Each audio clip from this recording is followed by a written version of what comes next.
bonjour à tous, bonjour à toutes et à tous. Voilà, donc aujourd'hui, on est réunis pour essayer d'aborder le sujet « Quelle électricité pour demain ?» Alors l'électricité, c'est quelque chose qui est connu bien sûr de tout le monde, qui passe souvent de façon très inaperçue dans notre vie quotidienne, puisqu'en fait, l'électricité, on l'utilise, on l'exploite, mais on a beaucoup de mal à en prendre conscience, y compris prendre conscience de son importance. Alors aujourd'hui, on est quand même dans un monde où l'électricité est le fruit d'une histoire, le fruit d'un équilibre permanent qui est établi maintenant entre la production et la consommation. Alors on produit souvent en grosse quantité parce qu'en face, on a une grosse consommation. Et puis de temps en temps, on évoque le problème du stockage où finalement l'électricité, il est intéressant de la mettre de côté pour pouvoir en fait l'utiliser quand on en a besoin.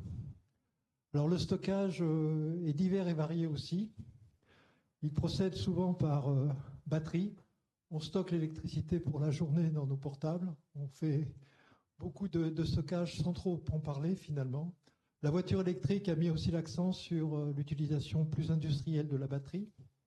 Enfin, toujours est-il que l'électricité aujourd'hui est quand même quelque chose qui est quasiment devenu indispensable à la vie courante et à la vie industrielle. Alors cette électricité, on parle beaucoup de ce qu'on appelle le mix électrique, c'est-à-dire qu'on a affaire à un doux brassage des différents modes de production. Alors, je ne vais pas refaire un cours d'électricité, bien évidemment. Je citerai juste le nucléaire, qui reste un produit de base important en France. Et puis, à côté de ce nucléaire, on a affaire à toutes les énergies renouvelables. L'hydraulique, qu'il ne faut pas oublier, parce qu'en fait, elle fait partie aussi d'une consommation importante. Et puis, les énergies renouvelables comme le vent ou le solaire, qui ont un inconvénient majeur, c'est d'être ce que l'on appelle intermittente. C'est-à-dire qu'en fait, quand il n'y a pas de soleil, il faut bien trouver un moyen d'utiliser de l'électricité si on en a besoin, quoi. Donc on est dans ce contexte-là. Et aujourd'hui, on voulait mettre un focus sur la mer. Alors la mer, comment aborder la mer avec cette électricité? Alors en fait, on n'abordera pas le côté courant ou le côté marée avec la production qui ressemble d'assez près à l'hydraulique, puisqu'en fait c'est des turbines et c'est l'utilisation de courants d'eau qui permettent en fait de faire tourner des turbines. Mais on essaiera d'aborder des côtés un peu plus physico-chimiques, si je peux me permettre une expression un peu barbare, qui permettront en fait de voir que finalement il y a pas mal d'éléments dans la nature et dans la mer qui permettent en fait d'envisager de la production. Alors peut-être pas de la production à grande échelle dans un premier temps, mais en fait des prémices vers peut-être des solutions qui pourront être industrialisées prochainement, quoi. Alors on a trois présentations. La première avec Anne-Laure Biance, qui en fait va nous présenter comment on peut exploiter la cohabitation de l'eau de mer et de l'eau douce pour essayer de voir comment on peut produire un peu d'électricité. Ensuite, Paul Vincent de Supergrid, qui travaille beaucoup sur tout ce qui est offshore, c'est-à-dire en fait tout ce qui est... Alors, on parle de la mer et de l'éolien, mais il ne faut pas oublier une chose, c'est qu'en fait, si l'éolien est en mer, la mer ne produit pas d'électricité, c'est surtout le vent qui agit. Donc en fait, il ne faut surtout pas oublier cette notion de vent et éolien et de territoire que permet la mer d'accueillir en fait du vent à grande vitesse, parce qu'en fait, le vent n'a pas la rugosité voulue sur le territoire d'une terre habituelle, quoi. Donc, on abordera le côté plutôt réseau, comment en fait on interconnecte et comment on voit des évolutions de réseau qui aujourd'hui peuvent passer par la mer.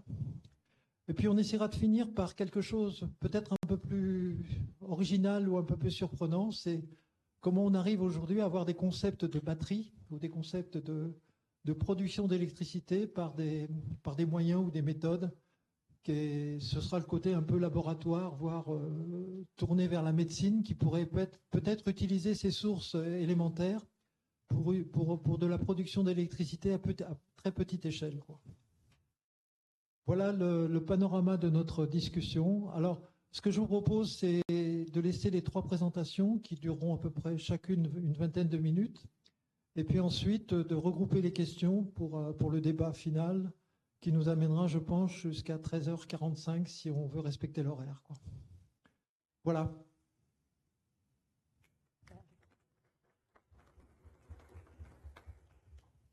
Donc je vais commencer. Donc je m'appelle Anne Lorbiance, hein, moi je suis chercheur au CNRS, donc je vais vous présenter quelque chose d'assez fondamental. Alors on voit mes transparents, c'est super. Donc je ne vais pas à proprement parler de production d'électricité, mais on va plutôt parler de transformation d'énergie. Et l'idée, c'est d'avoir différentes sources d'énergie et puis de la transformer éventuellement en énergie électrique in fine, sachant que le procédé le plus classique, c'est quand même la turbine et c'est le procédé qui marche en doute le mieux. Alors le thème c'était l'océan ou la mer, donc moi je vais vous parler d'énergie osmotique et puis après un petit rappel sur ce que c'est que l'énergie osmotique, je vais vous montrer les solutions qui existent, en tout cas celles dont j'ai connaissance pour récupérer cette énergie osmotique. Alors l'énergie osmotique, qu'est-ce que c'est? C'est une énergie de mélange. Donc là, j'ai appelé ça G, cette énergie de mélange. Alors formellement, ça s'écrit que la variation d'énergie de mélange, quand on mélange 2 espèces, c'est égal à moins la température multipliée par la variation d'un paramètre qu'on appelle l'entropie. Alors l'entropie, c'est un concept qu'on apprend au lycée, on va dire. Ça a une unité, c'est des joules, donc c'est bien une énergie, c'est des joules par Kelvin. Donc vous voyez que si vous multipliez ça par une température, vous trouvez bien des joules et bien une énergie. Et ce qu'il faut savoir, c'est qu'il y a un grand principe dans la thermodynamique qui dit que la variation d'entropie est toujours positive. Alors comment on comprend ça, cette variation d'entropie? Pourquoi c'est une énergie de mélange? On peut le comprendre avec ce petit schéma. Donc ici, j'ai un récipient avec des billes bleues et des billes rouges qui sont bien ordonnées. Et puis j'enlève la trappe entre ces 2 récipients et puis j'ai un mélange très désordonné. Et donc, il y a une énergie associée à ce mélange. C'est que pour être dans l'état 1, il est dans un état d'énergie plus haut que l'état 2. Ça, si vous avez des enfants ou même pas des enfants, vous voyez très bien que ranger une chambre, ça demande beaucoup d'énergie et la déranger, ça en demande aucune. Donc, il y a vraiment une barrière de potentiel à franchir pour ranger cette chambre et bien ordonner les choses. Et donc ça, les physiciens l'ont quantifié par ce phénomène qu'est l'entropie, et on voit que c'est un phénomène statistique qui dépend du nombre de configurations ou d'états possibles d'assemblage de ces billes rouges et bleues. Et donc on a que cette entropie est égale à quelque chose qui s'appelle la constante de Boltzmann, qui est une constante fondamentale, on va dire, fois le logarithme du nombre de combinaisons possibles d'assemblage de ces petites billes rouges et bleues. Et on voit que plus le système est grand, plus ce nombre de combinaisons sera important. Et donc nous, on veut récupérer cette énergie de mélange, et ce qu'on va appeler, c'est l'énergie osmotique. Alors, qu'est-ce que c'est? On utilise une différence en fait de salinité entre de l'eau pure et de l'eau salée. Donc, vous voyez, quand vous mettez du sel dans l'eau, le sel il peut se répartir un tout petit peu partout. Et puis pour enlever le sel, on va avoir besoin d'une énergie pour avoir le sel d'un côté et l'eau de l'autre côté. Et c'est exactement le mélange que je vous ai montré avec les billes rouges et bleues. Alors, on appelle ça l'énergie osmotique, mais d'abord, quelle est la manifestation de cette énergie osmotique? Ça a été d'abord vu comme une pression. D'ailleurs, le mot vient de osmos, osmotique, qui veut dire pousser, push en anglais. J'ai des slides en anglais, je suis vraiment désolée. Et un des premiers à avoir manifesté cette pression osmotique, c'est l'abbé Nollet en 1748. Donc j'ai mis ici une photographie. Dans ses leçons de physique expérimentale, donc il y a beaucoup de choses, surtout j'imagine qu'il doit y avoir des choses au musée Ampère. Je ne sais pas si vous avez des choses avec l'abbé Nollet. Je n'ai pas visité le musée Ampère, malheureusement. Je voulais parler du musée Ampère en conclusion. Ah, alors j'en parle pas. Alors qu'est-ce qu'a fait l'abbé Nollet? Il a pris des vessies de porc qu'il a remplies d'alcool, il les a pesées, et puis après il les a repesées, et il a observé que le poids était plus important après les avoir plongés dans l'eau. Et ça, c'est parce qu'en fait, la vessie de porc, c'est une membrane semi-perméable qui laisse passer l'eau et pas l'alcool. Donc, vous savez que l'alcool et l'eau sont miscibles. Si on met de l'alcool dans l'eau, tout va se mélanger. Mais si on a l'alcool dans la vessie de porc, il y a de l'eau qui va rentrer dans ce mélange d'alcool. Et donc, ça, il y a une différence du coup de pression pour induire ce flux entre l'alcool sans eau et puis l'eau sans alcool pour faire un mélange. Alors, c'est un phénomène, donc cette pression osmotique, qui se manifeste dans la vie courante depuis très longtemps. Donc, ça date de la Bénolée, mais nous, on l'utilise par exemple pour la salaison des jambons. On met du sel dans le jambon ou dans le saucisson. Et ça, c'est pour faire une différence de pression osmotique entre l'extérieur des cellules et l'intérieur des cellules, des bactéries. Et ça permet à l'eau de s'échapper des bactéries à cause du sel, puisqu'elle veut diminuer la concentration en sel à l'extérieur, et tuer les bactéries. C'est aussi quelque chose qu'on utilise avec du sucre pour les confitures. C'est pour ça qu'on n'a pas de bactéries dans les confitures ni dans les jambons. Alors, comment ça marche en fait cette pression? Donc là, je vous ai mis un petit schéma. Vous avez une solution, je sais pas si on voit, une solution concentrée, une solution diluée. On a une membrane semi-perméable, donc qui ne laisse pas passer le sel. Et donc la solution diluée va vouloir diluer la solution concentrée pour être dans un état où les deux concentrations sont les mêmes. Et donc on a une différence de pression entre ces deux compartiments qui s'écrit comme RT fois la différence de concentration en sel. Et en fait, cette différence de pression, elle est considérable. En fait, elle vaut 28 atmosphères pour une différence de salinité d'environ 1 molaire. Donc c'est une différence de pression vraiment considérable. Et l'idée, ça correspond, 28 atmosphères, ça correspond à une chute d'eau de 280 mètres. Et du coup, l'idée, c'est de récupérer cette différence de concentration. Alors en fait, on voit que la mer, elle est salée et l'eau des rivières, elle n'est pas salée. Et donc on a aussi une différence de concentration à l'embouchure des rivières. Et l'idée de récupérer l'énergie osmotique, c'est de récupérer cette différence de concentration. Et donc pour vous donner des ordres de grandeur, alors je ne sais pas si ça vous parle énormément, mais si on regarde la différence d'énergie ou l'énergie qu'on peut récupérer à l'embouchure d'une rivière, elle vaut 0,8 kWh, parce qu'on parle souvent en kilowattheure en énergie, on ne parle pas en joules. Enfin, quand on n'est pas physicien en tout cas, et par mètre cube d'eau de mélange. Et pour vous donner un petit peu, si on regarde les débits des estuaires, pour vous donner les ordres de grandeur sur Terre, le nombre d'estuaires qu'on a, on pourrait récupérer par an 17 000 TWh d'énergie. Donc ça, c'est énorme en fait. Ça correspond à peu près à l'équivalent de 1000 à 2000 réacteurs nucléaires. Sachant qu'en France, il y a 56 réacteurs nucléaires. Et je pense que dans le monde, il y en a environ 300 ou quelque chose comme ça. Alors, ce qu'il faut voir, c'est que c'est un chiffre théorique. Il y a des gens qui ont fait des études pour voir ce qui était écologiquement possible de récupérer. C'est-à-dire qu'on ne va pas utiliser tout le débit des rivières, on ne va pas mettre à sec toutes les rivières. Ça pose des problèmes écologiques importants. Et en fait, ce qu'on peut récupérer, c'est environ 40 à 50 réacteurs nucléaires. Mais c'est quand même l'équivalent du nombre de réacteurs nucléaires qu'on a en France et c'est très important.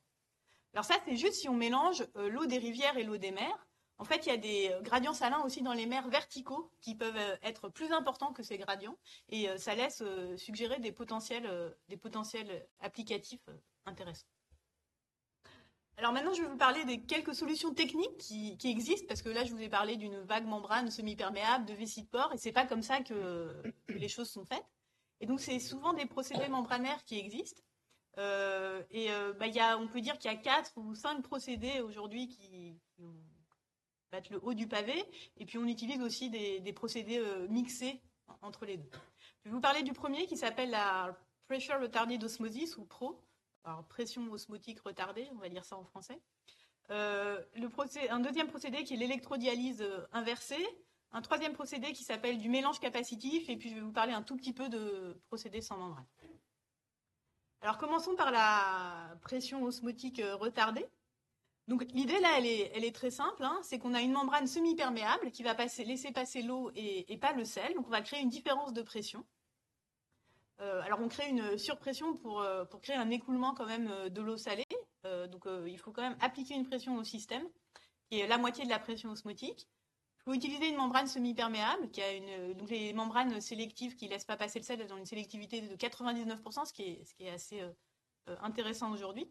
Et donc l'idée sur ce schéma, qui est pris d'une publication de Logan et Lemelec dans Nature en 2012, je crois, c'est que ce que vous voyez, c'est que vous avez ici de l'eau salée, ici de l'eau pas salée, et du coup vous faites un écoulement d'eau salée. Du coup l'eau pas salée va vouloir passer, et puis en voulant passer, elle peut créer un écoulement et entraîner une turbine. Donc en fait, on revient quand même au mécanisme de la turbine pour transformer l'énergie mécanique cette fois-ci. On a de l'énergie osmotique qui est transformée en énergie mécanique qui va être transformée en électricité. La puissance attendue par ce type de procédé, c'est environ 5 à 6 watts par mètre carré de membrane. Donc dans ces systèmes, on parle souvent en watts par mètre carré de membrane, parce que ce qui coûte cher, c'est les membranes. Et les puissances réelles mesurées, c'est plutôt 1 ou 2 watts par mètre carré. Alors, il y a des limites théoriques qui sont la perméabilité de la membrane, c'est-à-dire que comme on ne veut pas qu'elle laisse passer le sel, vous pouvez imaginer qu'il y a des tout petits trous, et laisser passer l'eau dans ces tout petits trous, ça coûte de l'énergie. Il y a beaucoup de dissipation visqueuse par cela. Il y a un phénomène qui s'appelle la polarisation de concentration, qui est vraiment le phénomène majeur qui limite ces procédés aujourd'hui, dont je vous parlerai très rapidement. Il y a aussi les limites pratiques. Je vous ai parlé de ces membranes qui ont des tout petits trous subnanométriques. En dessous du nanomètre, il y a le bouchage des membranes, c'est-à-dire que l'eau qu'on a dans les rivières, il faut des étapes de filtration avant qui coûtent aussi assez cher et qui bouchent les membranes. Le deuxième procédé, il est un peu différent, ça s'appelle l'électrodialyse inversée, et cette fois-ci, on ne passe pas par l'énergie mécanique, c'est-à-dire qu'on transforme directement l'énergie osmotique en énergie ionique, donc électrique. Alors, je vous explique comment ça marche. Vous avez ici, cette fois-ci, des membranes semi-perméables. Donc, le sel, il y a des anions et des cations, des charges plus et des charges moins. Et la solution, elle est l'électronaute. Il y a autant de plus que de moins dans l'eau salée. Et là, vous avez des membranes qui sont sélectives au plus, aux cations, et ici, des membranes qui sont sélectives aux anions. Vous pouvez vous mettre de l'eau salée, HC, c'est High Concentration Solution, ici. Et vous avez ici des réservoirs d'eau douce. Et ce qui se passe, c'est que vous avez une différence de concentration, donc de pression osmotique entre ce côté-là et ce côté-là. Donc ça va entraîner un flux, et ça va entraîner ici les cations et ici les anions. Donc on va avoir quelque part une séparation de charges. Donc on va avoir des charges moins qui vont se balader vers la droite, des charges plus qui vont partir vers la gauche, et ainsi on va créer un courant ionique. Alors cette fois-ci, il y a beaucoup d'études aujourd'hui qui sont dans l'optimisation de ce type d'électrode parce que les ions, après, il faut les transformer en électrons. Et ça, c'est un peu de l'électrochimie. C'est un domaine que je connais pas du tout. Alors, les puissances attendues pour ce type de système, c'est environ 200 watts par mètre carré. Donc, c'est bien plus que ce qu'on attendait pour la pression osmotique. Mais on trouve 1 à 2 watts par mètre carré. Donc, on est toujours un peu dans les mêmes limites qu'on utilise cette technique ou l'autre. Cette fois-ci, les limites théoriques, c'est plutôt la résistivité de la membrane, c'est-à-dire que comme on fait passer du courant ionique dans ces membranes, on a des pertes par effet Joule, et toujours ce phénomène de polarisation de concentration qui va arriver. Et puis on a toujours le bouchage des membranes qui est un vrai problème. Alors la polarisation de concentration, c'est ça qui existe aujourd'hui. Donc il y a eu cet article fondateur, vous voyez, c'est toujours le même monsieur Elimelech. Et le problème, c'est qu'en fait, quand on a des membranes qui sont sélectives, les ions moins, ils ont envie de passer, mais ils s'accumulent, ils ne peuvent pas passer. Ils s'accumulent proche de la membrane. Et les ions plus, ils vont s'accumuler de l'autre côté. Et si on regarde les concentrations salines, en fait, proches des membranes, ici, elles ne sont pas exactement les mêmes que celles du volume, loin. Donc notre différence de concentration appliquée à la membrane, ce n'est pas du tout la même que celle qui est appliquée au réservoir. Donc on a un peu des accumulations d'ions proches des membranes, on va dire ça comme ça. Et ça, il faut les enlever. Donc on peut créer des flux, on peut faire des couches limites liquide proche de ces membranes, mais on a vraiment du mal, comme c'est des échelles toutes petites, à s'en débarrasser. Et ça limite énormément les procédés, et c'est le sujet sur lequel les chercheurs travaillent vraiment aujourd'hui. Donc il n'y a pas de solution pour ça aujourd'hui, en tout cas pas à ma connaissance. Alors une troisième technique, c'est une technique, on va dire, sans membrane, qui s'appelle le capacitive mixing, qui est le mélange capacitif. Donc là, c'est une autre façon d'utiliser des différences de salinité, mais c'est plutôt sur des phénomènes qui sont, on va dire, on fait des cycles d'eau salée, d'eau pas salée, d'eau salée, d'eau pas salée. Et l'idée, c'est de regarder la réactivité des électrodes à ces différences de concentration, à ces cycles. Donc je ne sais pas si je peux vous expliquer clairement, mais en gros, quand on met de l'eau salée, ça va donner un certain potentiel aux électrodes.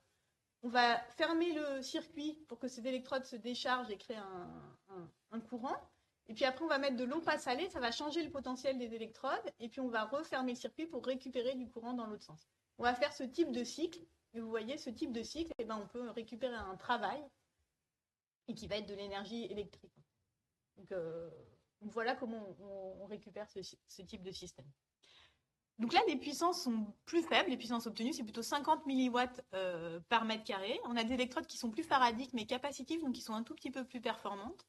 Les limites théoriques, c'est aussi la résistivité des membranes en fait proches des électrodes. Et une des limites pratiques, c'est que les cycles sont assez longs.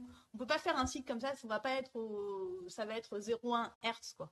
Donc on va avoir du mal à récupérer beaucoup d'énergie à cause de ces cycles qui sont très longs. Aujourd'hui, ce que font les chercheurs dans les et les ingénieurs d'ailleurs, c'est qu'ils font un mélange en fait entre ces électrodes capacitives, donc avec ces cycles un petit peu lents, et ils mettent des membranes sélectives de reverse électrodialyse. C'est-à-dire qu'on remplace les électrodes faradiques que je vous ai présentées précédemment par ces électrodes capacitives, on fait des cycles, mais on met quand même des membranes sélectives. Alors, je voulais juste vous donner quelques comparaisons. Le seuil de rentabilité aujourd'hui des membranes de procédés osmotiques, c'est évalué à environ 5 watts par mètre carré. Et alors, on peut parler de watts par mètre carré, on peut faire des comparaisons, par exemple, pour l'éolien, combien c'est de watts par mètre carré. On peut dire qu'une éolienne, c'est 1 mégawatt, il y a 500 mètres entre deux éoliennes, on est à 2,5 watts par mètre carré. On peut en penser ce qu'on veut. Pour le nucléaire, on est à 1000 watts par mètre carré. C'est beaucoup plus rentable. Et puis pour les carburants biosourcés, on est plutôt à 0,5 watts par mètre carré, si on peut parler de watts par mètre carré. Voilà, donc l'énergie osmotique, elle est un peu comme l'éolien. C'est une énergie qui n'est pas intermittente, donc ça c'est plutôt intéressant.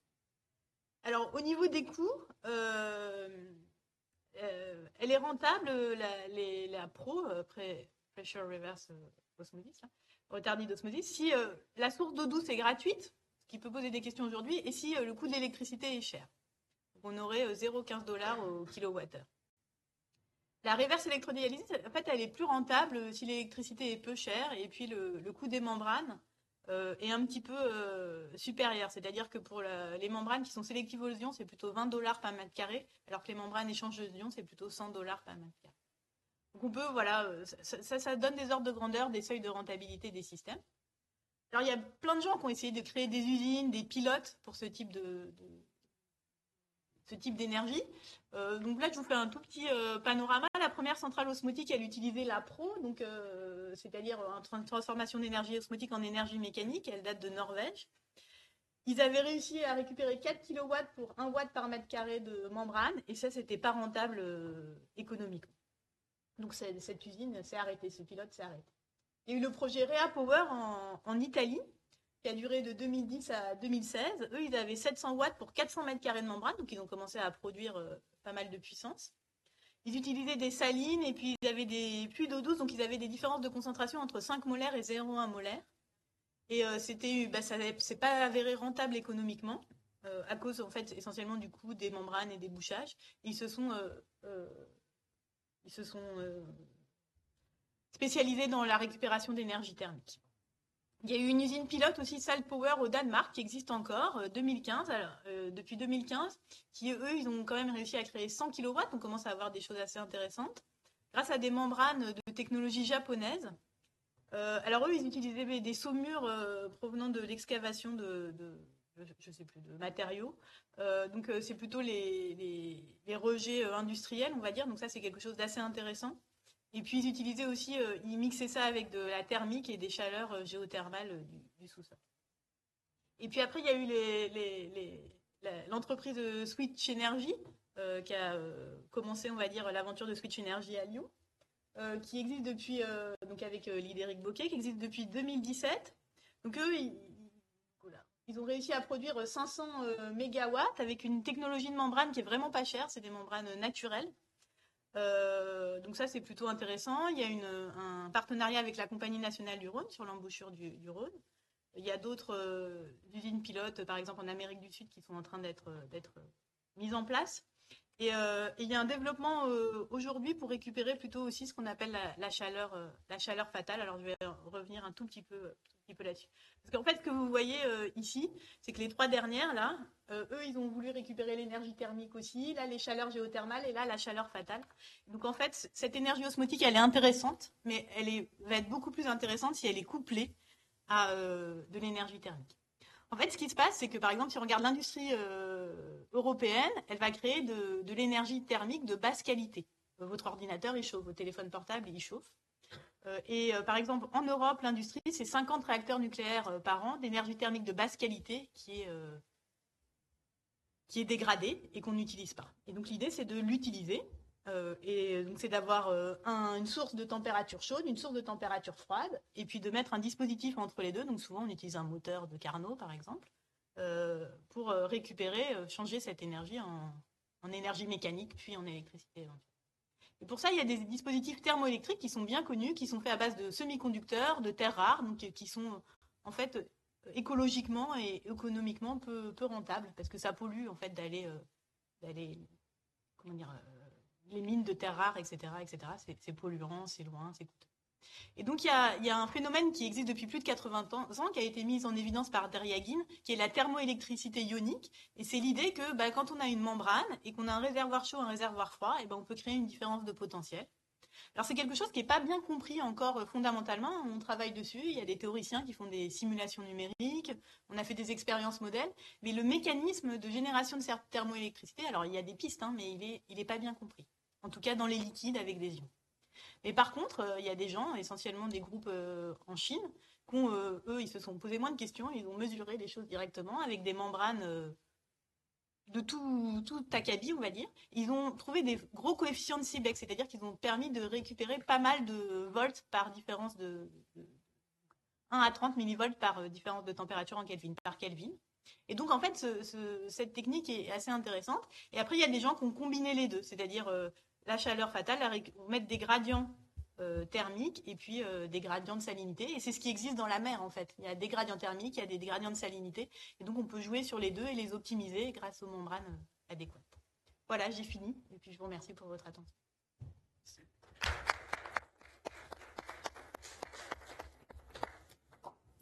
Vous êtes remarquable parce que vous avez tenu pile 20 minutes. Quoi. Ah je suis formatée. Je passe la parole à Paul Vincent. Donc, on va se retrouver au cœur de la mer, ou tout au moins au centre des masses d'eau pour regarder l'aspect réseau et l'aspect raccordement des éoliens. Enchanté. Ravi de vous avoir tous et toutes aujourd'hui, puis ceux qui sont à distance également. Donc moi, je vais vous parler des réseaux électriques, le rôle que jouent les réseaux électriques aujourd'hui dans la connexion des énergies marines renouvelables ou les énergies renouvelables. ENR, c'est énergie renouvelable. EMR, c'est énergie marine renouvelable. On va faire un focus, comme on l'a dit tout à l'heure, sur l'offshore, donc sur le milieu marin. J'ai essayé de vous produire un discours qui fait honneur également à André-Marie Ampère, puisqu'on va célébrer ses 250 ans de naissance l'année prochaine. Et donc, je vais vous parler de réseau électrique, je vais vous parler d'André-Marie Ampère, et je vais vous parler également, c'est un petit peu moins évident, mais de bière, pour illustrer un petit peu quelques principes techniques qui vont vous permettre de comprendre un petit peu comment ces réseaux électriques évoluent et pourquoi. Donc André-Marie Ampère nous a laissé un long héritage. Alors après, on peut débattre quel rôle il a joué parmi les grands savants de l'époque dans la constitution de l'électricité moderne. En tout cas, c'est lui qui a posé des noms sur ce qu'est un courant, ce qu'est une tension aujourd'hui. Donc on lui doit énormément de choses sur la conceptualisation et la première observation de ces phénomènes physiques. Phénomènes physiques qu'on était au début incapable d'exploiter pour les utilisations telles qu'on les connaît aujourd'hui. Par contre, Thomas Edison, très peu de temps finalement après les travaux d'André-Marie Ampère, a mis au point la première centrale de production d'électricité. C'était dans le quartier de Manhattan, dans les années de 1882. Et à l'époque, la difficulté, c'était qu'on était capable de produire de l'électricité. Mais par contre, on devait être capable de faire un réseau électrique et donc de transmettre cette électricité sur des grandes distances. Donc ça, on va voir que ça n'a pas été sans un certain nombre de challenges et de mutations. Donc 1882, et puis on fait un bond dans l'espace et dans le temps, maintenant, pour arriver à une cartographie de ce qu'est le réseau de transport de l'électricité aujourd'hui, juste vu à l'échelle européenne. Donc quand je parle de réseau de transport de l'électricité, je ne parle pas du réseau de distribution qui alimente l'université, la DOA ou votre maison, je parle de l'acheminement des électrons sur des grandes distances, sur des grands niveaux de puissance. Donc là, on voit en fait qu'on est sur un réseau qui est complètement maillé à l'échelle nationale, continentale, européenne, voire même maintenant mondiale. Donc en fait, André-Marie Ampère est à l'origine d'un long héritage et on dit aujourd'hui que le réseau électrique, c'est un des plus gros systèmes qui n'ait jamais été construit par l'homme. Ce système, il n'est pas passif. Aujourd'hui, il continue d'évoluer et c'est ce que je vais essayer de vous expliquer dans une première partie de mon exposé. Et puis ensuite, je vous expliquerai un petit peu, on va revenir à quelques fondements techniques pour vous expliquer quels sont les différents changements de paradigme. Donc on part de cette carte européenne, on va dire, que j'ai représentée de la façon suivante, de façon assez conceptuelle. Sur cette carte, vous allez retrouver la France, l'Europe. Alors je vais essayer de parler dans le micro, parce que si je montre derrière, ça va être compliqué. Sur cette carte, vous y retrouvez un réseau tel qu'on le connaît aujourd'hui, tel qu'on le connaissait il y a 20-25 ans, c'est-à-dire un réseau plutôt centralisé, basé sur des centrales de production qui sont des de la production carbonée, ça pouvait être des centrales à charbon, à gaz, du nucléaire, et un réseau qui est plutôt centralisé, c'est-à-dire on part de ces grosses centrales et on va innerver le territoire avec un réseau qui est plus ou moins fort et plus ou moins faible. Et bien sûr, plus on se rapproche des côtes, plus on a un réseau qui est faible. Quand on arrive en pointe Finistère, on est sur des réseaux RTE et Enedis qui sont quand même relativement faibles. Un réseau qui, de façon prédominante, existe en courant alternatif. Donc, je pense que le courant alternatif, ça vous parle à tous et à toutes dans la salle. Donc, c'est le courant sinusoïdal qu'on retrouve dans nos prises électriques. Et donc, il faut savoir que le réseau électrique s'est développé en courant alternatif. Donc, ça, c'est le réseau tel qu'on le connaît aujourd'hui. Assez récemment dans l'histoire, vers les années 1970-1980, on a commencé à voir apparaître des réseaux à courant continu qui sont représentés ici. Ici et ici. Ça, ce sont des liens qui existent. On appelle ça des interconnexions. Ça sert à échanger de la puissance entre des zones pour lesquelles on n'est pas capable de mettre des lignes électriques pour différentes raisons. En France, on est sur un réseau qui est un réseau à 50 Hz. En Europe, sur la plaque continentale européenne, on est à 50 Hz. Au Royaume-Uni, ils sont à 60 Hz. On ne peut pas connecter deux systèmes électriques qui n'ont pas la même fréquence. Donc le courant continu, la liaison à courant continu qui est représentée ici, existe depuis les années 1950. C'est-à-dire qu'on passe du courant alternatif, on passe en courant continu, et on repasse du courant continu en courant alternatif 60 Hz quand on arrive sur le sol au Royaume-Uni. Donc ça, c'est les premières applications du courant continu qui ont été de toute façon nécessaires dans l'existence et la croissance d'un réseau électrique européen. Et ces liens-là sont en service actuellement depuis des années. Le problème qui se passe maintenant, ou qui se pose en tout cas, alors c'est pas un problème, on fait face à la transition énergétique. La transition énergétique nous oblige aujourd'hui d'avoir des sources de production qui sont nettement décarbonées par rapport à celles qu'on connaît. En France, d'un point de vue carbone, on va dire on n'est pas trop mal loti avec le nucléaire, bien qu'il soit par ailleurs très, très polémique sur d'autres aspects. En tout cas, l'Union européenne s'est donné comme ambition et comme objectif d'intégrer 300 gigawatts de puissance éolien, marin donc principalement, mais pas que. Et le développement de cette énergie marine renouvelable éolien va principalement se positionner en mer du Nord, dans cette zone-là. Pourquoi? Parce qu'il y a des gisements qui sont très importants, et puis parce que les niveaux marins ou les sols marins sont relativement peu profonds, et donc ils sont assez propices à construire des structures, parce que pour aller planter des éoliennes, permettez-moi l'expression, il faut des fondations, il faut des pylônes, et ça coûte très cher. Il faut des sous-stations électriques également, et ça coûte très cher. Donc, il faut avoir des sols marins qui soient relativement peu profonds. Donc, 300 gigawatts à installer en mer du Nord. Donc, comment on fait? Et c'est là où le courant continu, en fait, par rapport au schéma de réseau que je viens de vous présenter, va continuer à jouer un rôle important. Aujourd'hui, de nombreux travaux d'études ont été préliminaires à la cartographie que je vous présente là. Il y a des projets qui commencent à sortir de terre. Et donc, un nombre massif d'éoliens vont être installés en mer du Nord. Et il est prévu que toutes ces éoliennes-là soient raccordées sous la forme de différents champs mutualisés en courant continu. Et dans la partie technique de mon intervention, je vous expliquerai pourquoi le courant continu s'impose ici et le courant alternatif est tout simplement pas une option. En tout cas, c'est ça qui est en train de se produire aujourd'hui en Europe. On va vers de plus en plus de courants continus dans nos réseaux. Et ça veut dire qu'à terme, on va se retrouver à être sur un réseau qui aura changé un petit peu d'ADN. On va être sur un réseau hybride, courant alternatif, courant continu, avec une interdépendance des deux types de tension, et ceci à tous les niveaux de tension, au niveau de la transmission, comme c'est représenté sur mon graphique ici, mais ça va être également le cas au niveau des usages. On commence à avoir des véhicules électriques, on commence à avoir du stockage, on a énormément d'usages qui sont en courant continu, et à un moment donné où ça fera relativement peu de sens de passer notre temps à convertir du continu en alternatif pour repasser en courant continu. Donc on va commencer à mutualiser tout ça, et le courant continu va se développer également en moyenne tension. C'est ce que j'illustre ici. Donc, si on fait un zoom sur la partie distribution, une fois qu'on a intégré ces 300 gigawatts en mer du Nord, bien évidemment, il va falloir renforcer le réseau terrestre, puisque, comme je le disais tout à l'heure, en pointe Finistère, le réseau, il est pas prêt pour accueillir, en fait, des gigawatts de puissance. Le réseau allemand, c'est pareil. Hein. J'illustre 2 corridors ici. Donc ça c'est une réalité. Les Allemands ont lancé ce type de grands projets d'infrastructure. Ils sont en train de déployer 3 corridors. 320 000 volts, 4 000 ampères de courant continu pour être capable d'acheminer cette énergie qui va venir du nord et des éoliennes vers le sud Bavière notamment par exemple et traiter ce qu'on appelle le foisonnement. On a parlé d'énergie intermittente tout à l'heure. On a du vent quand on n'a pas de soleil, on peut avoir du soleil quand on n'a pas de vent et donc l'objectif c'est bien à un moment donné d'être capable de fournir la consommation nécessaire à des moments de la journée où finalement on n'a pas de soleil dans le sud de l'Allemagne. Voici un petit peu pour l'évolution des grandes tendances du réseau électrique et la façon dont on va s'en servir pour connecter les énergies marines renouvelables. Et puis je vais vous expliquer maintenant pourquoi le courant continu s'est imposé. On fait un petit tour en arrière et on revient vers 1880. Donc vous vous rappelez Edison, la première centrale de courant continu. 1880, en fait, ils se sont opposés on va dire deux visions. Donc le démarrage, c'était le courant continu, sauf qu'on avait une grosse problématique pour le courant continu, c'est que pour fabriquer un réseau, il faut être capable de transmettre cette électricité. Transmettre une électricité, ça veut dire forcément vivre avec des pertes. Des pertes, c'est une résistance multipliée par un courant au carré. Si on veut réduire les pertes, il faut réduire le courant. Donc à puissance égale, réduire le courant veut dire augmenter la tension. En courant continu, à l'époque, on ne savait pas. On ne savait pas jouer avec la tension, on n'avait pas de convertisseur de tension.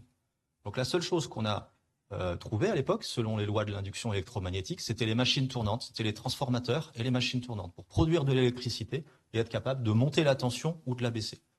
Et ça a sonné le glas un petit moment de la technologie courant continu pour des applications réseau électrique. Et donc c'est le duo, on va dire Nikola Tesla et puis George Westinghouse qui ont, on va dire, gagné cette première étape de la bataille des courants vers 1880 grâce aux transformateurs et grâce, comme je le montre ici, à la production d'électricité sur des machines tournantes. On en parlait tout à l'heure. Donc une machine tournante, aujourd'hui, le réseau alternatif tourne sur l'inertie des machines tournantes. On a des groupes turbo-alternateurs qui tournent avec une certaine inertie et ils produisent un 50 Hz en Europe. Au Royaume-Uni, c'est du 60 Hz et ainsi de suite. Et c'est ça qui assure la stabilité du réseau. Quand le réseau, on essaye de tirer trop sur le réseau, ces groupes, quelque part, vont voir leur vitesse vouloir diminuer, la fréquence du réseau va chuter. Et à ce moment-là, il faut réintroduire de la production dans le système. Inversement, si on a moins de consommation, on va voir la fréquence s'élever parce que ces groupes tournants vont s'emballer. Et il faut à ce moment-là avoir un mécanisme un petit peu régulateur. Donc ça, c'est ce qu'on connaît jusqu'à relativement peu du temps et puis qu'on exploite. Et puis, alors bien sûr, M. Volta a inventé la pile avant même qu'on parle d'André-Marie Ampère, mais en tout cas, pour des usages de production d'électricité, c'est ça qui s'est imposé. Et puis de plus en plus, on voit maintenant le courant continu comme source de production avec les panneaux solaires, le photovoltaïque ou les mécanismes d'osmose, comme on vient de le voir. Sauf que cette guerre des courants, elle n'est pas terminée et il est en train de se passer quelque chose d'assez intéressant. Quand on veut transmettre de l'énergie sur des grandes distances, il se passe. Donc c'est là où j'en arrive à la bière, finalement. J'avais promis d'en parler avec votre pins. Merci. En courant alternatif, on a plusieurs phénomènes, mais on veut imaginer un câble, un tuyau, dans lequel vous voulez transférer de la bière, tout simplement. Ce tuyau, il peut être plus ou moins rugueux. S'il est très rugueux, c'est le cas du courant alternatif. Un courant alternatif, c'est quelque chose de sinusoïdal. Il faut imaginer que les électrons, ils vont faire des allers-retours, ça frotte. En fait, ça produit, par analogie, on va dire, ça produit de la mousse. Donc la conséquence de ça, c'est qu'au bout de votre tuyau, au-delà d'un certain moment, vous n'avez plus de bière à boire au bout du tuyau, vous n'avez plus que de la mousse. Et ça, c'est gênant. Et si je fais le parallèle avec un radiateur électrique, l'objectif, quand vous transmettez de la puissance, c'est que vous voulez que votre radiateur électrique chauffe, c'est-à-dire qu'il y ait un maximum de puissance active qui arrive à votre radiateur électrique, et non pas de puissance réactive. Donc en courant alternatif, on a tendance, et ça c'est les lignes électriques qui ont tendance à faire ça, on déphase le courant et la tension, et donc on produit du réactif. En courant continu, on n'a pas de variation temporelle de l'intensité par rapport au temps. Donc ce terme-là, qui est une inductance, elle réagit à la variation du courant par unité de temps, un dI sur dt, donc en fait, elle aurait tendance à créer de la mousse, sauf qu'en courant continu, ce terme-là vaut 0, et donc on se retrouve en courant continu à avoir qu'un terme résistif. Donc le courant continu, c'est génial. C'est pour ça que quand vous êtes entre amis autour d'une bonne table et d'une bonne bière, le courant passe mieux qu'en courant alternatif. L'autre avantage, c'est qu'en courant continu, on n'a pas d'effet de peau, pour ceux qui sont un petit peu plus introduits dans les phénomènes d'électromagnétisme. C'est-à-dire que si on investit en tant qu'opérateur de réseau dans un câble de section X, on va pouvoir utiliser cette section X pour transiter le courant. En courant alternatif, ce n'est pas le cas. Le courant a la fâcheuse tendance de vouloir plutôt circuler sur les périphéries. Donc on a des termes de résistance annexes. Donc le courant continu devient très intéressant d'un point de vue théorique. Et depuis quelques années, l'électronique de puissance se développe à vitesse faramineuse. Les coûts, donc les volumes grandissent, les coûts diminuent. Et on est capable depuis quelques années en fait de faire l'équivalent d'un transformateur à induction, mais avec des éléments qu'on appelle statiques, des thyristors, des diodes, des transistors, enfin voilà, et on a vu différentes technologies à travers les âges. Donc la conversion courant continu devient maintenant une solution, et notamment en mer, puisque si je reprends l'analogie de mon tuyau rempli de bière, au bout d'un moment, si on n'a que du réactif, ça ne marche pas, le courant continu rentre en jeu à ce moment-là. Les dernières technologies aujourd'hui, donc en bas, vous avez un schéma de principe des futures fermes qui vont être installées en mer. Hein, donc, on a encore aujourd'hui un réseau de collecte sur la gauche. Donc, le réseau de collecte, c'est la façon dont on va connecter ensemble toutes les éoliennes. On est en général en 33, 66, bientôt 110 kV. On reste en courant alternatif à ce niveau-là. On collecte tout ça, donc on regroupe, hein, tout simplement. On arrive sur une sous-station de conversion qui s'appelle Offshore Converter Platform, qui maintenant d'ailleurs en France est sous la responsabilité du RTE. Cette station de conversion va héberger les convertisseurs que vous voyez en haut à droite pour passer en courant continu. Et là, on est capable d'avoir une vraie autoroute, un vrai pipeline d'énergie pour retourner à terre. Et à terre, on va retrouver une deuxième station de conversion, on va repasser en courant alternatif au plus près des usages. Et globalement, c'est un mécanisme qui est vertueux, on a diminué les pertes.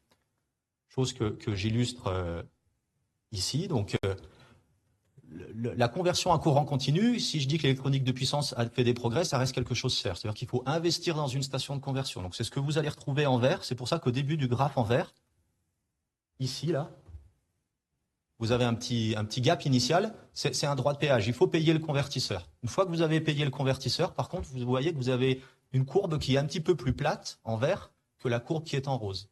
Parce qu'en courant continu, vous avez moins de pertes qu'en courant alternatif. Donc ça veut dire qu'au-delà d'une certaine distance, pour une certaine quantité d'énergie, là on parle de 2 gigawatts, ce qui est grosso modo le standard pour exporter des fermes éoliennes, pour une ligne aérienne aux alentours de 500, 600, 700 km, le courant continu devient économiquement intéressant. L'alternative reste une possibilité, mais c'est le choix économique qui va derrière faire la décision. Quand on parle d'intégrer des fermes offshore éolienne, on a un autre souci, c'est qu'en fait, on ne voit pas de ligne aérienne en mer, ça ne se fait pas, on voit que du câble. Alors le câble, lui, si je peux prendre ce petit élément-là, hop, voilà. Le câble, en plus de petits éléments inductifs que je vous ai montré tout à l'heure, il a une isolation qui est en plastique. Donc il a une isolation qui est capacitive ici. Et en fait, il faut imaginer que ça va décupler l'effet fabrication de mousse de ma bière tout à l'heure. Et donc, pour un câble, au-delà de 150 mètres à peu près de câble, on n'a plus que de la mousse à l'extrémité du câble. On n'a plus que du réactif. Le câble va complètement déphaser la tension et le courant, on n'a plus que du réactif. Donc après, on a deux solutions. Soit on met des stations de compensation du réactif, ce qui coûte très cher, nouvelle plateforme, ou alors on passe en courant continu pour ne plus avoir ces problèmes-là. Donc aujourd'hui, c'est pour ça que les fermes éoliennes, ou même les autres EMR, hein, les holomoteurs, ce genre de choses, ou même des centrales photovoltaïques si elles sont installées un petit peu loin. C'est pour ça que le courant continu aujourd'hui truste un petit peu toutes les nouveaux projets qui se développent. Pourquoi? Parce qu'on va devoir aller de plus en plus loin des côtes. J'en arrive à la conclusion. Donc comment on se connecte sans faire de vagues? On l'a vu, hein, l'intégration des ENR, aujourd'hui, ça pose des problèmes de surface et de nuisance. C'est le syndrome de ce qu'on appelle NIMBY, not in my backyard. Personne ne veut avoir ce genre de choses chez soi ou dans son jardin. Le but, c'est de le mettre toujours chez les autres, voire plus loin. Donc ça veut dire qu'il va falloir aller chercher des gisements plus loin des côtes, voir où on a des stabilités de vent qui sont bien plus intéressantes, où on n'a pas de problème d'usage avec la pêche. Donc il va falloir aller loin. Donc une solution, c'est bien sûr de les installer dans des zones qui sont non foncières. La distance, une fois qu'on est loin, ça pose le problème de l'efficacité du transport. C'est la raison pour laquelle je vous expliquais que le courant continu, du coup, devient quelque chose de très, très intéressant. Le réseau électrique, comme je l'ai illustré dans la première partie, est en train de changer de morphologie et on va vers un réseau qui va pouvoir coexister courant continu, courant alternatif. Et la grosse difficulté de ça aujourd'hui, c'est comment on gère et comment on opère ce réseau, puisqu'en fait, on n'a pas aujourd'hui la solution à ce type de problématique-là. Il va falloir qu'on mutualise les sources de production. Vous imaginez 300 gigawatts. Je n'ai pas calculé le nombre d'éoliennes que ça fait, mais quand vous arrivez au mois de juillet, au mois d'août sur la plage et que vous mettez votre serviette, en fait, vous n'avez pas envie de mettre votre serviette sur un câble sous-marin. Donc l'idée, c'est quand même de regrouper un petit peu toutes ces fermes éoliennes et d'arriver avec des pipelines, avec des gros liens très puissants, hein, de l'ordre de la dizaine de gigawatts, pourquoi pas, de façon à minimiser les points de raccordement à terre qui, de toute façon, aujourd'hui, posent le problème de l'acceptation publique de façon assez importante à à RTE. Voilà, donc l'opérationnalisation, on va dire la planification de ce réseau et un certain nombre encore de réseaux de verrous techniques reste des enjeux, mais en tout cas, c'est la direction que prend le développement des réseaux électriques. J'en ai fini. Je vous remercie.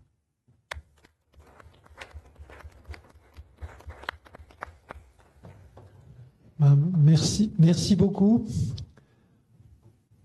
On aborde le troisième volet où on va peut-être parler plus du côté peut-être batterie et petite source de production.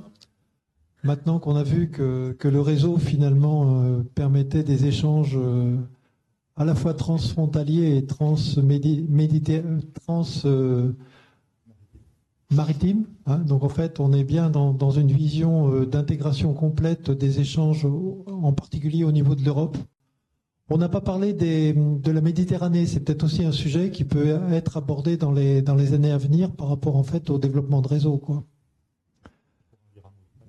On pourra peut-être en dire un mot tout à l'heure. Marc, je vous laisse la parole pour le troisième volet. Merci beaucoup. Bienvenue à tout le monde et également à ceux qui sont à distance. Donc, j'ai appelé ma présentation l'Odyssée de la pharmacie, et je précise que j'ai pas fait de faute d'orthographe. En santé, on mange les batteries.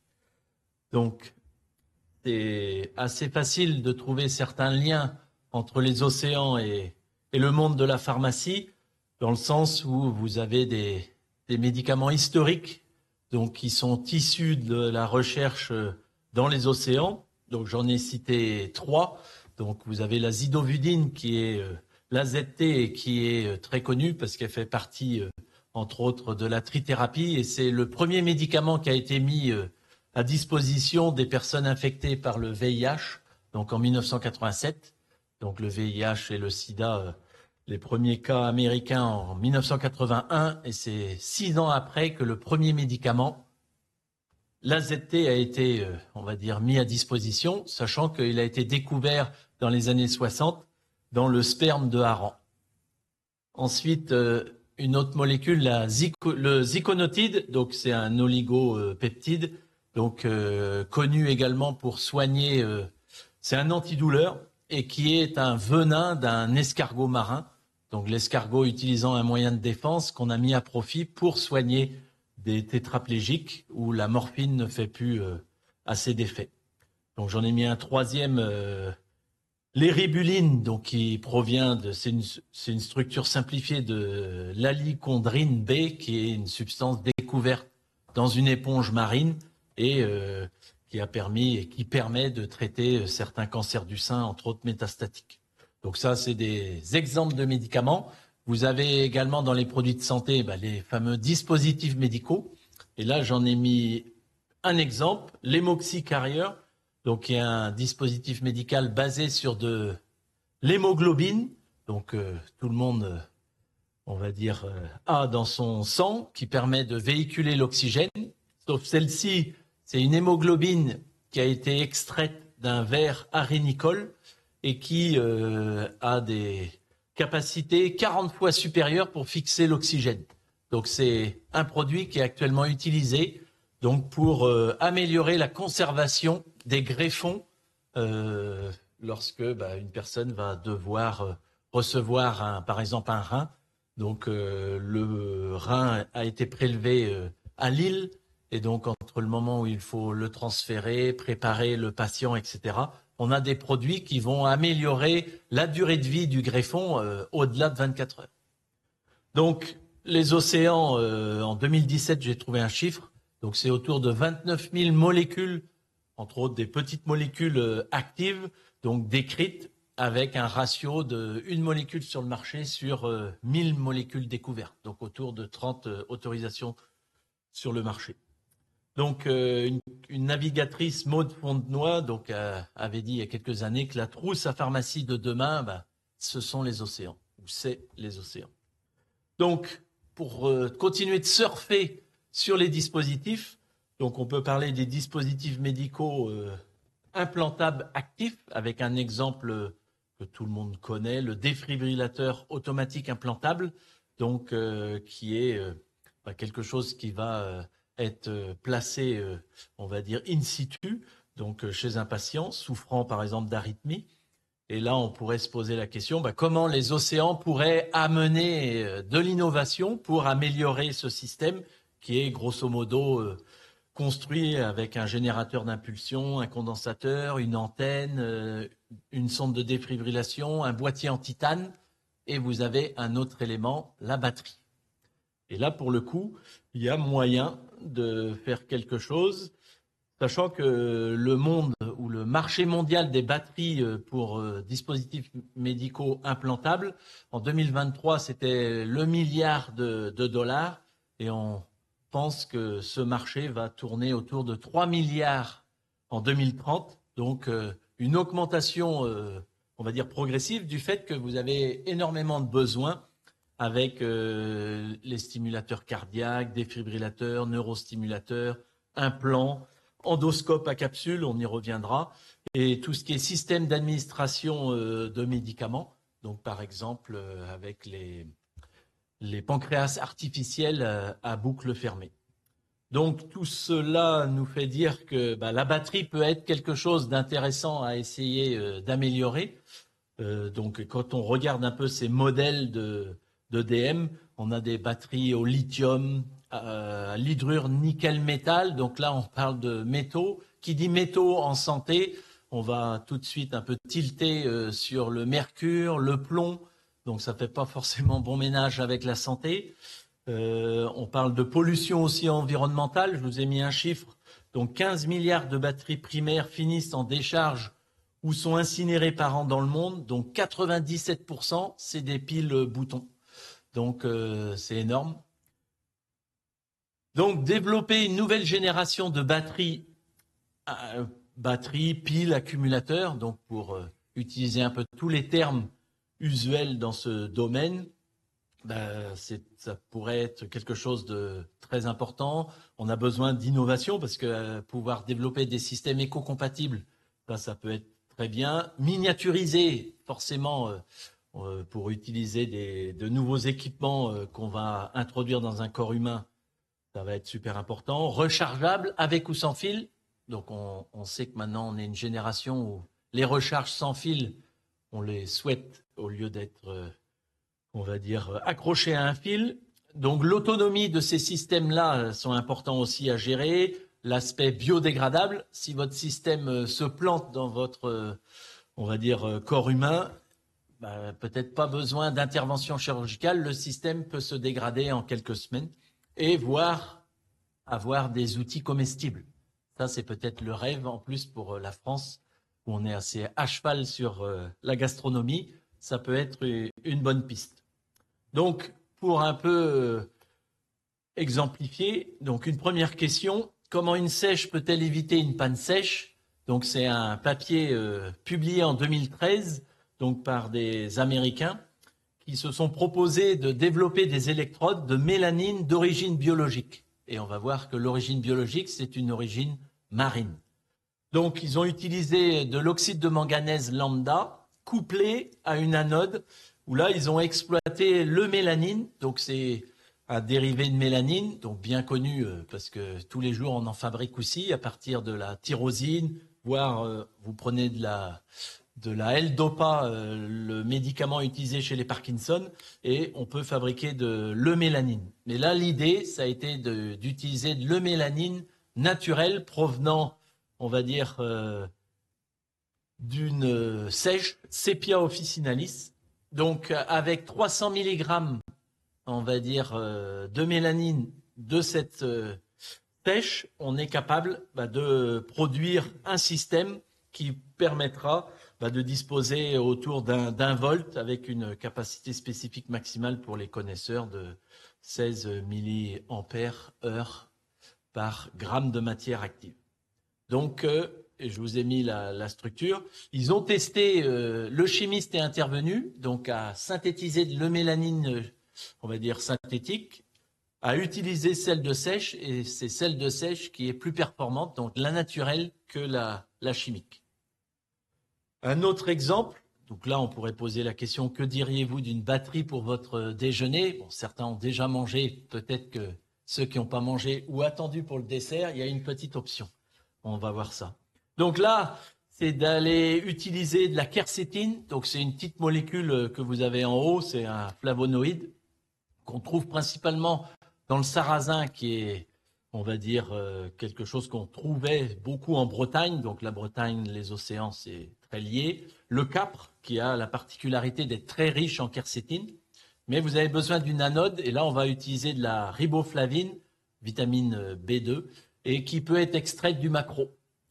Et à partir de là, donc, on va avoir besoin de d'autres éléments, d'où un peu un menu. Donc, on va avoir besoin quand même d'une boisson, d'eau, de charbon actif pour améliorer la conductivité du système, des algues nori, donc ça vous les connaissez, c'est les algues utilisées pour les sushis, donc on les retrouve en Bretagne aussi, la cire d'abeille pour enrober un peu tout ça et donner peut-être un petit goût sympathique, et pour finir des feuilles d'or, donc ça aussi très prisé par exemple pour les chocolats. Donc, pour le coup, ce système-là a été réalisé. Donc, vous avez au centre, on va dire, le schéma, qui est un peu un schéma millefeuille. Donc, on va dire que c'est votre dessert. Donc, en prenant en compte, voilà, le capre qui amène la quercétine, l'amande ou les maquereaux pour la riboflavine. Vous avez le charbon actif, un peu d'eau, les algues nori, la cire d'abeille et la feuille d'or pour tout compacter. Donc c'est vrai que si j'avais proposé que l'image, celle-ci, bon, ça donne pas forcément tellement envie de la manger. Mais par contre, celle de gauche, là, c'est miniaturisé avec la cire d'abeille, ça peut le faire. Mais on est vraiment dans le prototype. Donc, derrière, quel est l'intérêt d'avaler une batterie? Parce qu'on pourrait se dire, pourquoi faire ce type, on va dire, de recherche? En santé, ça peut être très important d'avoir de nouveaux dispositifs, des dispositifs miniaturisés qui vont permettre d'explorer, de diagnostiquer tout ce que vous connaissez en verbe, surveiller, traiter. Bon, mieux c'est, il vaut mieux prévenir que guérir. Donc c'est vrai que explorer, diagnostiquer peut être intéressant, voire surveiller pour éviter tout problème, tout dérapage. Donc là, j'ai pris aussi 3 exemples. Donc, il y a un premier exemple, vous voyez là, ce que vous allez avaler. Donc, c'est une petite capsule de 25 mm de longueur, donc avec de l'électronique. Donc, c'est une petite capsule que vous allez prendre, pas pour dormir, mais presque, parce que c'est le soir, avant de se coucher, que vous allez avaler cette capsule. Et pendant la nuit, magique, le système va... on va dire, vous explorer, et entre autres votre fréquence cardiaque et votre fréquence respiratoire. Donc, ce système-là a besoin d'énergie, et c'est 2 piles à l'oxyde d'argent qui est actuellement utilisé. Mais ça a été validé chez le cochon, puis chez l'homme, et c'est une première mondiale, parce que ça permet de mesurer fréquence respiratoire, fréquence cardiaque, à partir de l'estomac humain, et donc d'éviter d'être bardé de câbles, d'électrodes, et de passer une mauvaise nuit. Là, vous dormez très calmement, logiquement. Niveau élevé aussi de concordance, parce que tout ça a été, on va dire, vérifié par rapport à des calculs, on va dire, standards. Donc, ça marche très, très bien.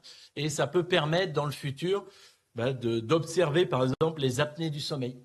Donc, les apnées du sommeil, vous mettez un casque, des électrodes, etc. Là, vous avalez une toute petite gélule, et le lendemain matin, vous avez les résultats. Avec, bien entendu, nécessité de disposer d'une batterie efficace. Un autre exemple, où là, c'est plutôt traiter, ralentir l'obésité. Donc, c'est vrai que vous avez mangé, votre estomac, là, il est vide, mais vous voyez que vous avez, on va dire, une capsule qui est présente. Et celle-ci aussi est un peu plus longue, 30 mm. Donc, et celle-ci, vous devez la prendre avant de manger chez des personnes obèses, et elle a la particularité, grâce à sa batterie, on va dire, ou pile à l'oxyde d'argent, de vibrer, et va envoyer un signal à votre cerveau comme quoi vous devez arrêter de manger. Donc c'est un système pour stimuler la satiété et éviter chez les obèses de continuer le repas. Donc toute fin c'est une bonne chose. Donc, troisième exemple, là, c'est plutôt pour explorer le tube digestif. Donc, c'est quelque chose qui est maintenant proposé dans certains CHU, par exemple, bon, je reviens souvent sur la Bretagne, mais à Rennes, c'est proposé, où là, vous allez prendre une capsule donc, qui fait 26 mm de longueur, 11 mm de diamètre, un peu plus de 3 grammes. Et ce système-là va vous permettre également, 2 piles à l'oxyde d'argent, donc de pouvoir filmer de l'intérieur. Donc c'est presque comme on est bientôt festival du film des Lumières, le voyage fantastique, mais là au niveau du tube digestif, parce que bon, il est assez long. Hein. Donc vous allez avoir différents clichés. Par exemple ici, c'est au début, hein, c'est vos dents. Donc une fois que vous avez avalé ou positionné la capsule dans votre bouche, vous avez l'état de vos dents, mais vu de l'autre côté, hein, parce que souvent on voit de face, mais de l'autre côté, ça peut être intéressant. Puis après, l'épiglotte. Et après, on peut aller regarder certaines affections vasculaires, puisque vous avez des problèmes de circulation sanguine. On peut aller voir aussi vos valves, les parois, etc. Et savoir si vous avez ou pas un problème. Donc ça, c'est des systèmes, on va dire, qui ont été déjà mis au point de plus de 20 ans, donc qui marchent bien. Mais j'ai retrouvé un autre papier de 2024, assez récent, qui est super intéressant et qui donne beaucoup d'exemples, et entre autres de l'endoscopie par capsule robotisée sans fil, où là, votre système, c'est toujours une capsule, donc, mais qui va être bardée toujours d'informatique, d'imagerie, mais également peut se poser et commencer à sonder, on va dire, vos parois pour aller faire des prélèvements, donc des biopsies. Donc, repérer des zones peut-être un peu pas très belles ou suspicieuses. Et là, derrière, vous faites des prélèvements. Avec des nouvelles générations, où là, on va basculer plutôt sur des concepts, on appelle ça de theranostic, où là, vous allez allier diagnostic et traitement. Parce que là, pour le coup, vous faites un prélèvement, analyse, et là, on peut décider de traiter dans la foulée. Donc, au lieu d'avoir un espace-temps entre l'aspect diagnostic, vous annoncez malheureusement cancer. Qui dit cancer, c'est un peu la course. Et de lancer le traitement, là, on peut faire tout en continu. Donc là aussi, nécessité de trouver et d'avoir des batteries où le côté miniaturisé, le côté durée de vie, autonomie, va être super important. Donc c'est vrai que toutes ces notions de robotique, on va dire comestible, arrivent à grands pas. Vous tapez sur Google Scholar, Google, voilà, ce terme robotique comestible, vous avez beaucoup de choses qui sortent. En santé, dans le sens diagnostic, prévention, traitement, mais également robotique alimentaire, où là, on va voir des choses assez surprenantes aussi que vous pouvez lire, et d'où tout ce qui est innovation autour du corps, les capteurs, les composants informatiques, bien entendu les sources d'énergie, parce que sans source d'énergie, vous faites rien. Donc là, vous voyez que, on va dire, produire de l'énergie, mais on va dire propre, avec des substances, on va dire, naturelles, où votre système aussi a un problème, d'une certaine façon, se plante donc dans l'intestin grêle, il n'y a pas forcément besoin de chirurgie pour aller récupérer la capsule avec sa batterie au lithium ou au nickel métal. Mais là, 2-3 semaines après, elle a disparu parce que, on va dire, vos enzymes ont fait ce qu'il faut. Le microbiote intestinal qui est bien présent, hein, parce que c'est 50 000 à 100 000 milliards de bactéries qui sont présentes. Donc, vous voyez que si vous choisissez bien les constituants, on va dire, ça peut disparaître vraiment rapidement. Donc, tout ça mis bout à bout avec le côté environnemental. Voilà, un autre chiffre, 40 millions de tonnes de déchets électroniques, voilà, qu'on va retrouver à droite et à gauche, parce qu'il y a ce qu'on récupère et tout ce qui est mis un peu, on va dire, dans des décharges à ciel ouvert. D'où la nécessité de trouver des matériaux comestibles. Donc là, j'ai parlé de eumélanine, riboflavine, de l'eau, bien entendu le gros sel de Guérande, mais vous avez les alginates aussi dans les algues, donc qui sont des substances aussi qui peuvent par exemple tapisser votre capsule. Donc ça va être très intéressant parce que les alginates, on utilise certains pour de la cosmétique. Donc là, ce serait de la cosmétique intérieure. Donc il y a beaucoup de choses à faire et on espère que on va dire l'innovation en Europe, et la France est richement dotée en océan, donc il n'y a pas que, on va dire, l'Atlantique, mais il y a aussi, on est la France dans l'océan Indien, dans le Pacifique, on est un peu partout, donc c'est vrai que là il y a matière à faire de belles choses. Merci.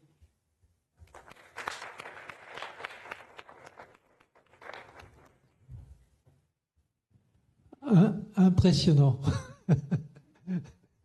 Et ça nous incite à tout digérer finalement. Voilà. Je sais pas, je pense que le plus... Est-ce qu'on a eu des questions par chat? Pas pour l'instant. Donc je suggère à nos auditeurs à distance de nous transmettre leurs remarques ou éventuellement leurs suggestions, voire les questions. Je vais donner la parole à la salle. Je pense qu'on a un deuxième micro.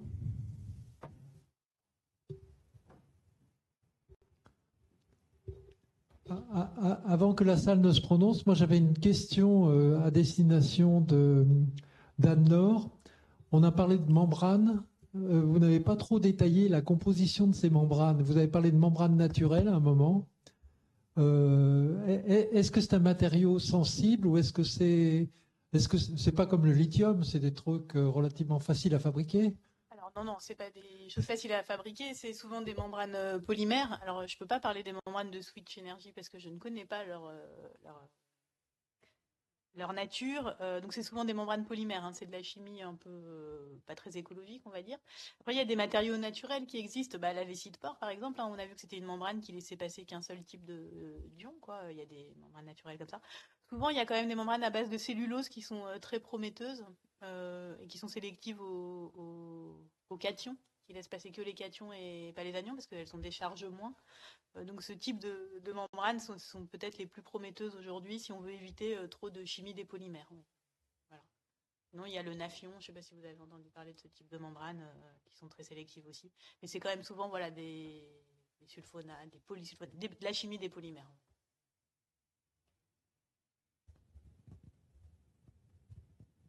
Merci à tous pour ces exposés très intéressants. J'avais une question pour Paul Vince.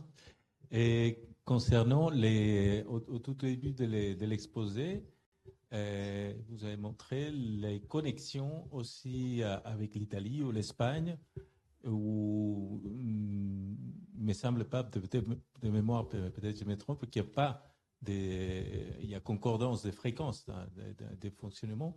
Et quelle est la raison pour avoir des lignes, des courants continus dans ces pays? Et si c'est les cas aussi d'une voie de développement du courant continu aujourd'hui?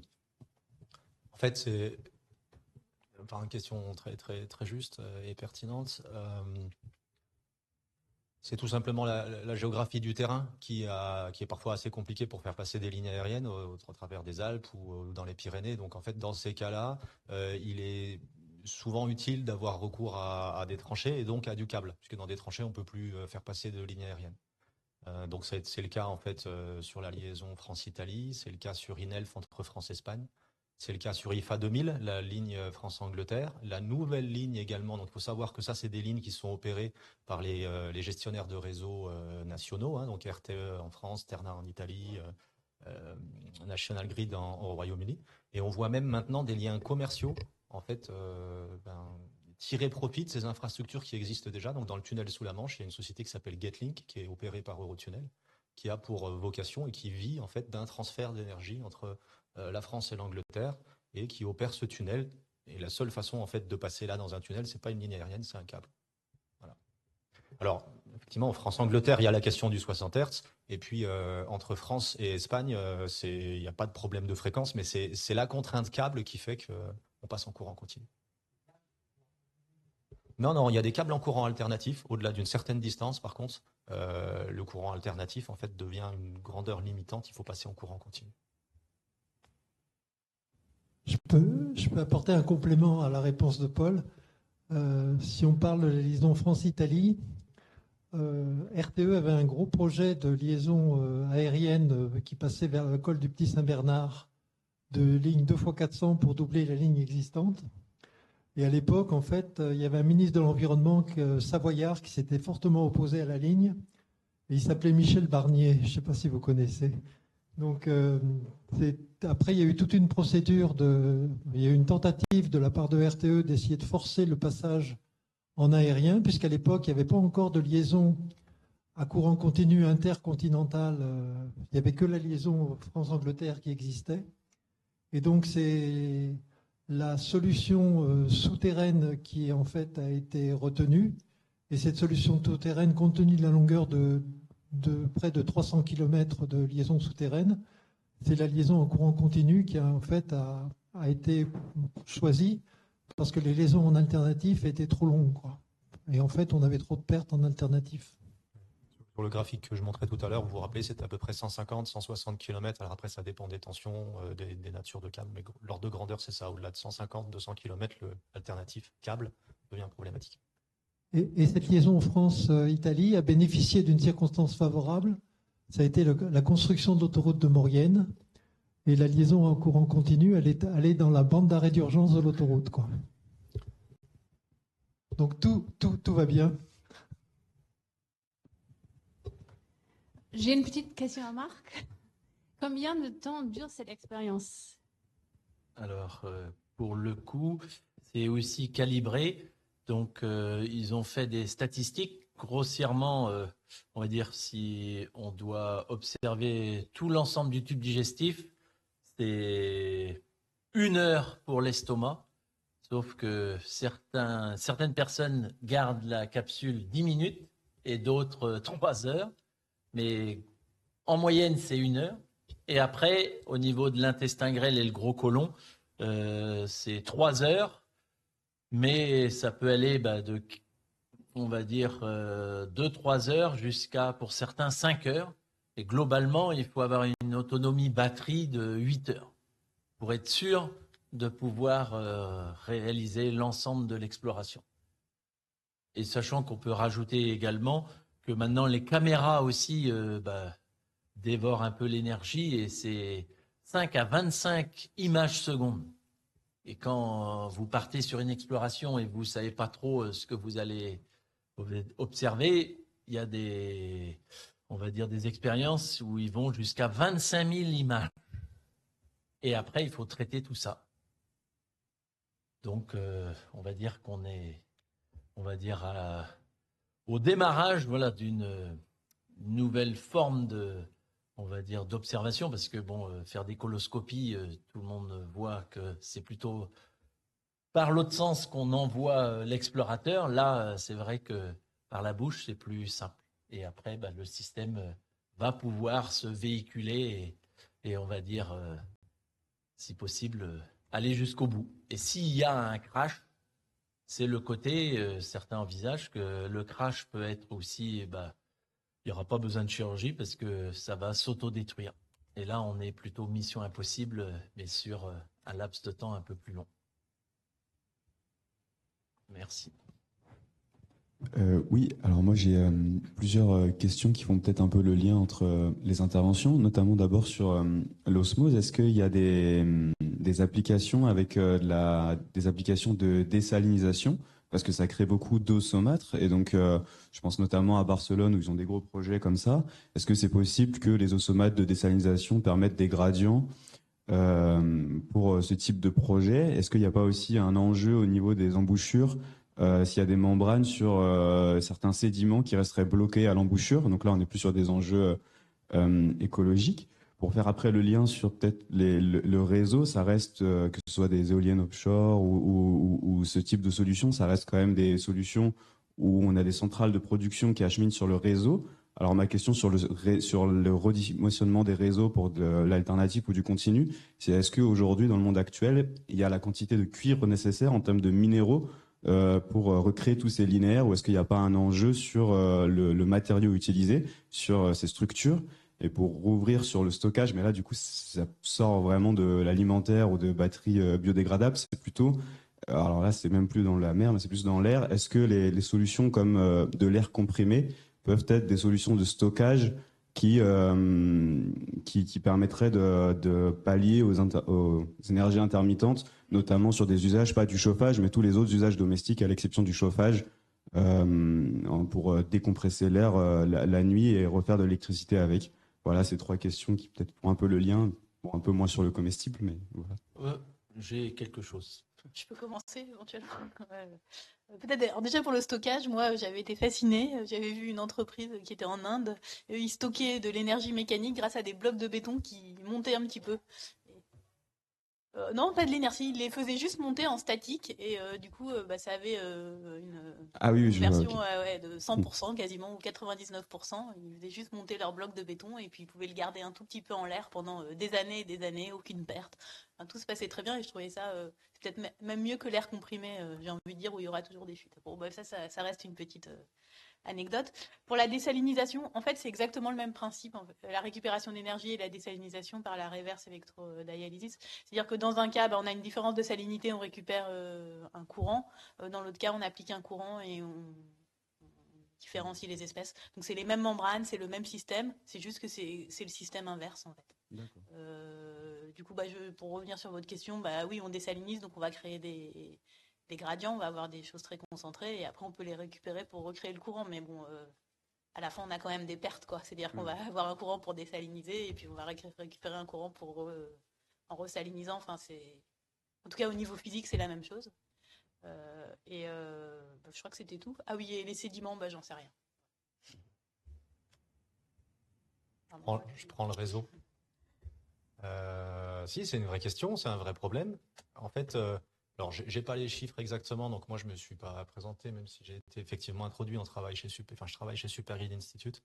Et en fait, on a un centre d'ingénierie. En fait, on fait des études et on produit de l'avance technologique pour des clients qui vont eux être des producteurs, donc typiquement des câbliers ou des fabricants de matériel. Juste pour donner une illustration, je ne sais pas exactement en termes de volume de cuivre, d'aluminium. Donc c'est cuivre, aluminium, éventuellement acier, que ça représente la question que vous posez. Le RTE, donc juste la partie française du réseau de transport d'électricité, a annoncé un investissement de 100 milliards pour renforcer le réseau à 2040. Donc en cuivre, en aluminium, je ne sais pas, mais ça veut dire effectivement beaucoup, parce que c'est de la matière, ça dont on parle, c'est de la matière. Donc l'enjeu effectivement il est là, c'est de réduire notre dépendance en matière vis-à-vis peut-être de la Chine, des États-Unis, de tous ces pays-là, et aujourd'hui des gens comme Nexans, comme Prysmian, comme les grands fabricants de câbles surtout, puisque c'est ça que quand on parle de ces fameux 300 gigawatts en mer du Nord, c'est ça que ça veut dire, investissent énormément de leur temps et dans la R&D de façon à être capable de récupérer des câbles et de recycler les matières, principalement les conducteurs. Après, ça pose énormément de questions de qualité, de traçabilité, des câbles ils vieillissent, donc comment on les récupère? Est-ce que finalement c'est si écologique que ça, d'aller récupérer un câble qui a passé 40 ans dans les fonds marins, ça pose aussi d'autres questions. En tout cas, c'est des choses que les fabricants, et notamment les câbliers principalement, regardent de très près. Et là-dessus, je ne veux pas dire qu'il y a panique, mais il y a gros point d'interrogation sur la façon dont on va pouvoir trouver la matière nécessaire et être en adéquation avec les objectifs environnementaux de ces fameux 300 gigawatts. Et donc, un petit commentaire sur le réseau, là aussi. Par rapport en fait au schéma qu'a présenté Paul, où on voit un grand axe à courant continu sur l'Allemagne. Il y a aussi des réflexions qui sont faites sur la possibilité de réutiliser des lignes à courant alternatif en courant continu, avec de ce fait une augmentation importante de la capacité de transport, puisqu'en fait le courant alternatif permet de tenir la fréquence au niveau européen et on peut sacrifier quelques liaisons alternatives en continu sans avoir de risque particulier sur le maintien de la fréquence intercontinentale, quoi. Alors, un petit complément. Et du coup, ça renvoie aussi au sujet du cuivre et des matières, puisque en courant continu, en fait, on a besoin de 2 câbles pour transmettre le courant, un plus, un moins. En courant alternatif, je vous le présentais tout à l'heure sur la machine tournante, en fait, il faut 3 câbles. Donc, le courant alternatif est déjà plus consommateur de matière que le courant continu à puissance égale. Donc, c'est aussi une partie de la réponse et du passage vers le courant continu. En densité de courant. Et alors, pour rebondir sur la triple question, là, pour le coup, en santé, on va éviter d'utiliser le cuivre qui peut provoquer aussi certaines maladies. Et là, il y a un système qui a été développé par les Chinois où ils vont produire de l'énergie en utilisant une plaque d'or avec des micropores qui permettra de récupérer l'oxygène du sang pour produire l'énergie. Et cette batterie peut devenir quasiment un médicament parce que si elle est positionnée, on va dire, proche de la tumeur, par exemple, elle peut piéger le sang de l'oxygène de la tumeur pour la tuer, ou la batterie va émettre une chaleur qui sera exploitée pour détruire les cellules cancéreuses. Donc, c'est en train d'être étudié, sachant que le système, on va dire, breton à Morlaix, utilisant l'hémoglobine, on va dire, d'un ver marin qui fixe 40 fois plus l'oxygène, pourrait être aussi mise à profit pour faire un peu un appel d'air à oxygène et derrière utiliser l'oxygène in situ pour détruire cette fois-ci, mais de façon focalisée ou vectorisée. D'accord. Merci beaucoup. Ouais.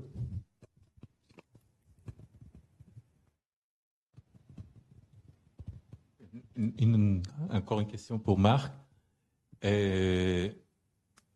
Tu as parlé de l'exploration du système digestif. C'est de la science-fiction d'imaginer qu'on puisse avoir de la robotique pour explorer les systèmes vasculaires sanguins ou la topologie avec, on va dire, les dangers de finir dans les petits capillaires bloqués exclut totalement cette option. Il faudra bien choisir ces vaisseaux. Après, autour du système, on va dire, cardiovasculaire, il y a sûrement moyen. Mais c'est vrai que techniquement parlant, là, la miniaturisation va être très importante parce que c'est vrai qu'une artère, une veine, une artériole, c'est pas tout à fait la même chose. Mais c'est vrai que maintenant, on fait des systèmes, c'est des grains de riz. C'est la taille d'un grain de riz qui va être bardé d'électronique. Là, on parle de nano-batteries et on implante ça chez les poissons pour savoir où ils vont, on va dire, circuler dans les océans pour après peut-être aider à mieux maîtriser, on va dire, leur pêche ou pas, ou savoir les zones, à quel moment de l'année ils vont dans tel endroit et peut-être éviter des surpêches. Donc, sur les animaux, on fait certaines choses. Après, ça va être techniquement parlant, les vaisseaux sanguins, ça va être assez challenging. Mais why not?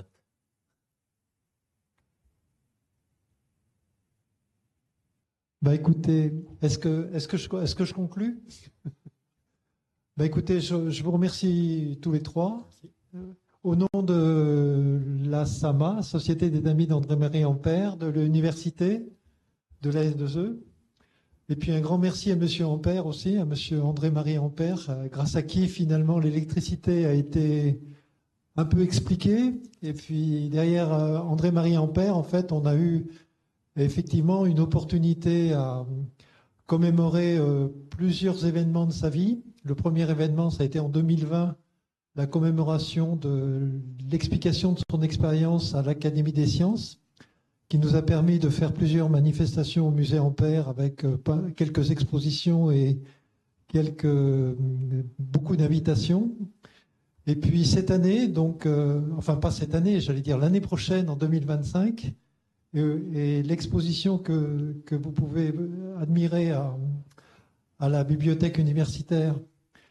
Et puis cette première journée sert un petit peu d'introduction à cette année 2025 qui va être marquée par des événements. Un premier événement qui devrait avoir lieu au mois de janvier, Donc on va communiquer prochainement de façon assez large sur les événements qui vont émailler l'année 2025. Et puis ça c'est le côté événementiel. Et puis il y a aussi un volet assez important vers les jeunes, avec un concours organisé vers des jeunes aussi bien au niveau français qu'au niveau européen, pour justement faire en sorte que l'électricité soit valorisée aux yeux de tous, quoi. Voilà, grand merci à tout le monde, merci de votre présence.